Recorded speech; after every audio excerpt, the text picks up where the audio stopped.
Et yo tout le monde, c'est pour écouter, j'espère que vous allez bien, moi ça super. Aujourd'hui on se retrouve pour une nouvelle vidéo et il va s'agir aujourd'hui de l'analyse de la nouvelle extension Yu-Gi-Oh! L'illusion des ténèbres.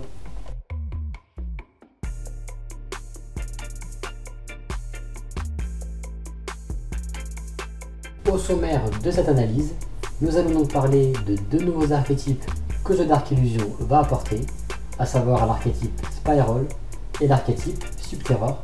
Donc je sais qu'il y a aussi l'archétype Metal Force qui est vraiment pas mal, mais j'ai plus préféré privilégier les archétypes exclus TCG. Nous allons ensuite passer au puissant support que va recevoir le deck Dark Magician. Et enfin, nous terminerons par la présentation des cartes qui risquent de coter le plus dans l'extension, et donc qu'il serait préférable d'avoir dans vos boosters.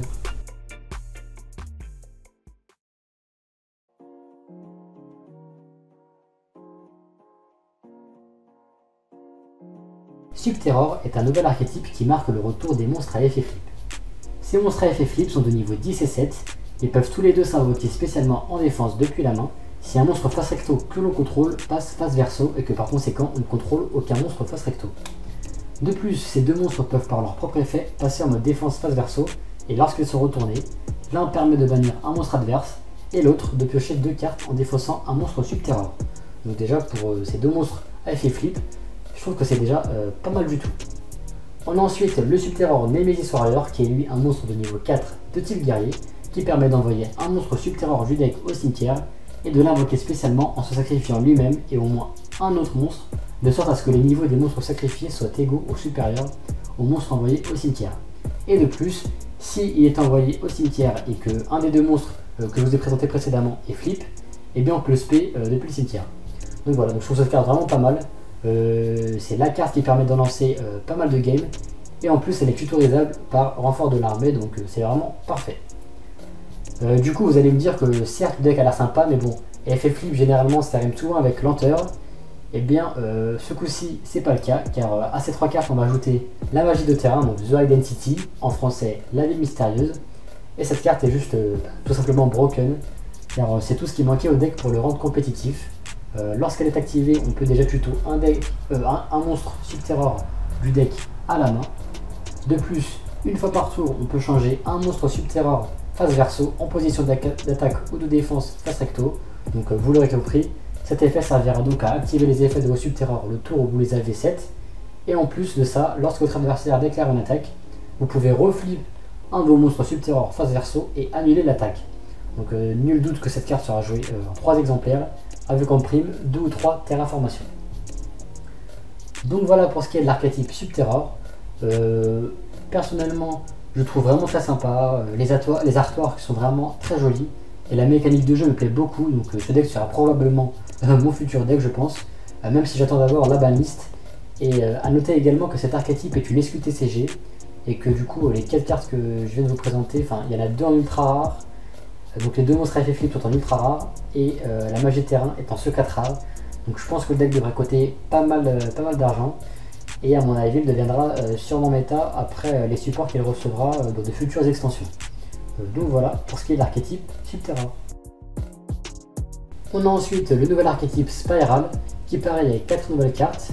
Donc parmi ces 4 nouvelles cartes on retrouve 3 monstres à effet ainsi qu'une carte magie d'équipement. Et pour le coup, cet archétype nous apporte une mécanique de jeu inédite, puisqu'il consiste à révéler des cartes sur le dessus du deck de notre adversaire et d'ensuite les replacer dans l'ordre que l'on souhaite.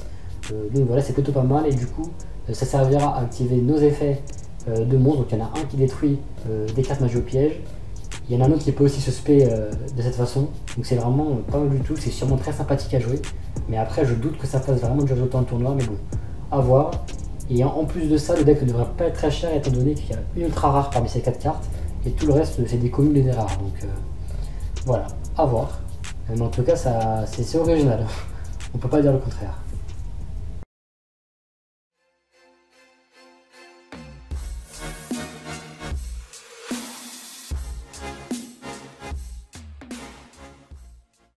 On va maintenant passer au nouveau support du deck Dark Magician. Et là les gars, clairement, il y a du très très lourd.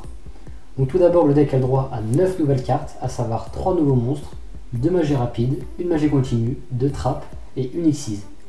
Donc je vais pas toutes les présenter car sinon la vidéo durerait trop longtemps et je pense que ça ferait chier tout le monde. Donc du coup je vais aller à l'essentiel. Magician Road fait partie des meilleurs monstres du deck car lorsqu'il est invoqué normalement, il permet d'aller tuto une large sélection de cartes plus cheatées les unes que les autres, à commencer par Dark Magic Circle, qui est juste broken pour le deck, car c'est une magie continue qui permet de cibler une carte que l'adversaire contrôle et de la bannir quand un monstre Dark Magician est invoqué normalement ou spécialement. Et en plus de ça, elle permet d'ajouter un monstre, une magie ou une piège Dark Magician qui se trouve parmi les 3 cartes du dessus du deck lorsqu'elle est activée. Donc voilà, c'est juste super fort.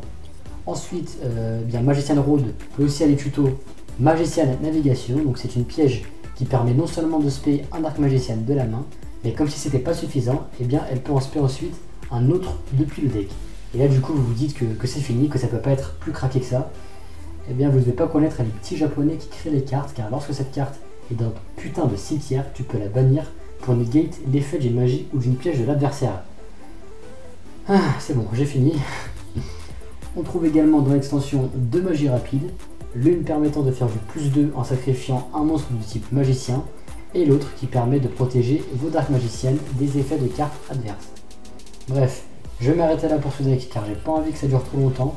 Si vous souhaitez en savoir plus sur ce qui sera sûrement votre pire cauchemar, eh bien je mettrai dans la description toutes les infos. En tout cas pour ce qui est de mon avis, personnellement, je pense que le deck Dark Magician va vraiment faire un carnage en tournoi. Tout simplement parce qu'il y a pas mal de cartes qui se font en folle dans cette extension.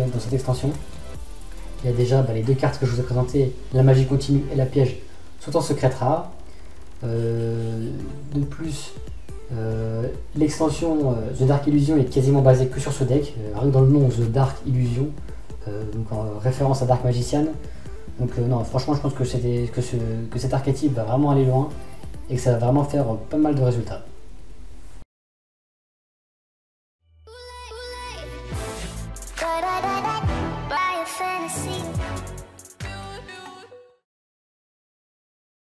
Vous l'aurez deviné, qui dit deck abusé dit prix abusé, donc aucun doute sur le fait que les 2 cartes les plus pétées de Dark Magician, à savoir Magician Navigation et Dark Magic Circle, annoncées toutes les deux en secret rare, devraient être parmi les cartes les plus cotées de l'extension.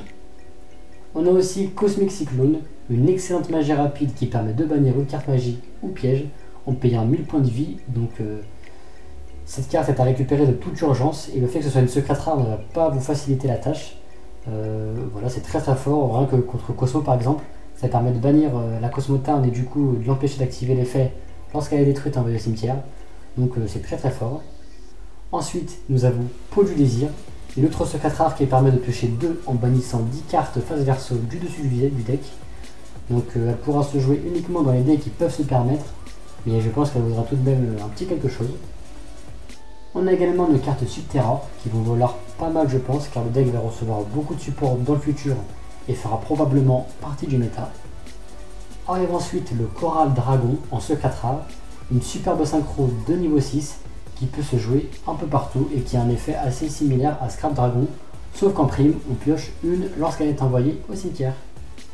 On poursuit ensuite avec la superbe nouvelle Trap Hall qui permet de retourner face verso un monstre invoqué par notre adversaire et il ne pourra pas la flip, donc c'est super fort. Et vous l'aurez deviné, ses combos avec Rafflesia également, donc c'est juste broken. Donc cette carte là est annoncée en ultra rare du coup. Et enfin on termine en beauté avec le Nirvana Eye Paladin qui est le monstre que l'on retrouve sur le booster mais aussi le premier synchro pendule, et en plus d'être en secret rare, c'est un magicien d'attribut ténèbres, donc inutile de préciser qu'il sera joué dans Dark Magician et donc qu'il risque de valoir pas mal d'argent lui aussi. Donc voilà, cette vidéo est à présent terminée, j'espère qu'elle vous aura plu. Si vous souhaitez commander quelques boosters ou alors une display, je vous conseille vivement de le faire chez le Repas du Dragon. Clairement j'ai vérifié, c'est les moins chers, ils sont moins chers qu'Ultra Jeu, que Parkage, que Yugi Bazar, que qui vous voulez. Donc clairement c'est vraiment un bon plan. La display de 24 boosters est à 79 € en français. Et le booster à l'unité en français est à 3,60 €. Donc voilà, donc vous ne trouverez pas moins cher ailleurs.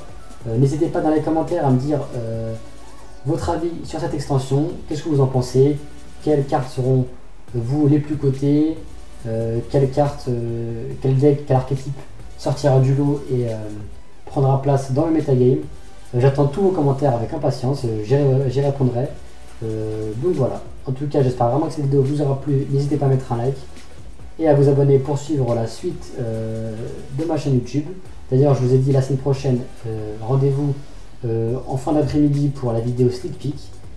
Et donc voilà, donc sur ce c'était pro, bye YouTube.